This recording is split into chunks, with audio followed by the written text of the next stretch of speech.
नमस्ते, मी तुमच्या सगळ्यांची लाडकी प्रिया जाधव घेऊन आलेली आहे आज एक आगळीवेगळी रेसिपी। तर आपण आज करणार आहोत दम बिर्याणी।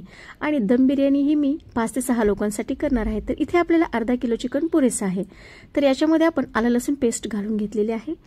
नंतर आपण अर्धा चमचा लाल मिर्च पावडर घालून घेणार आहोत।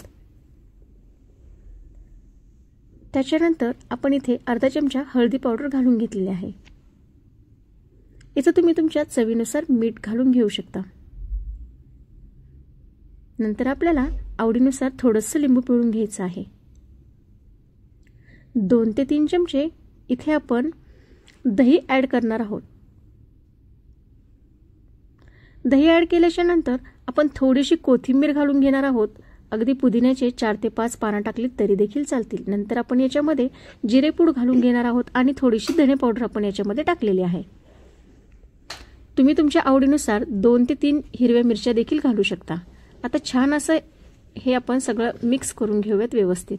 नंतर आपण अर्ध्या तासासाठी मॅरिनेट करण्यासाठी ठेवणार आहोत। इथे आपण जिरा राईस करण्यासाठी पाणी उकळत ठेवलेलं आहे। त्याच्यामध्ये आपण तमालपत्र, दालचिनी, लवंग तुमच्या आवडीनुसार तुम्ही इथे घालू शकता। राईस करताना नेहमी जिरे हे नंतरच टाकायचे असतात, नाही तर राईसला पूर्ण येलो कलर येतो। तर पाहू शकता 75% तांदूळ आपण इथे शिजवून घेतलेला आहे, म्हणजे आपला 75% भात तयार झालेला आहे। तर आता इथे आपण मॅरिनेट केलेले चिकन फ्रीजमधून काढून घेतलेले आहे आणि एका कढईमध्ये आपण तेल गरम करण्यासाठी ठेवलेलं आहे आणि त्याच्यामध्ये हे मॅरिनेट केलेले चिकन आपण टाकलेलं आहे आणि चिकन वरती झाकण ठेवून छान असं हे चिकन आपण शिजवून घेतलेलं आहे। पाहू शकता तुम्ही आता इथे आपण बिर्याणीची तयारी करत आहोत। तर पातेल्यामध्ये आपण थोडंसं तेल घालून थोडंसं खाली राईस टाकलेलं आहे। त्याच्यानंतर आपण जे हे चिकन शिजवून घेतलेलं होतं त्याचा एक लेयर दिलेला आहे। नंतर छान असा कांदा आणि कोथिंबीर घालून घेतलेला आहे। नंतर परत एकदा आपण तीच प्रोसेस करत आहोत। आपण राईस असा याच्यामध्ये घालून घेतलेला आहे। त्याच्यानंतर आपण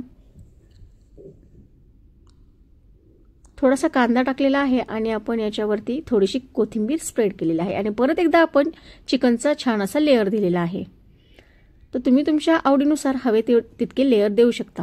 तर इथे मी 2 लेयर करून घेतलेले आहेत। नंतर आपण परत एकदा भात टाकून घेतलेला आहे आणि भात टाकल्याच्या नंतर सेम प्रोसेस आपण इथे कांदा घालून घेतलेला आहे आणि छान असं केशर आणि दूध मी मिक्स केलेलं होतं ते मी टाकून घेतलेलं। कोथिंबीर घालून घेतल्याच्या नंतर आपण झाकण ठेवून 10 मिनिटं बिर्याणी शिजवून घेणार आहोत। पाहू शकता आपली बिर्याणी शिजलेली आहे। तर तुम्हाला देखील माझी बिर्याणी आवडली असल्यास घरी नक्कीच ट्राय करा आणि चॅनलला सबस्क्राइब करायला विसरू नका। धन्यवाद।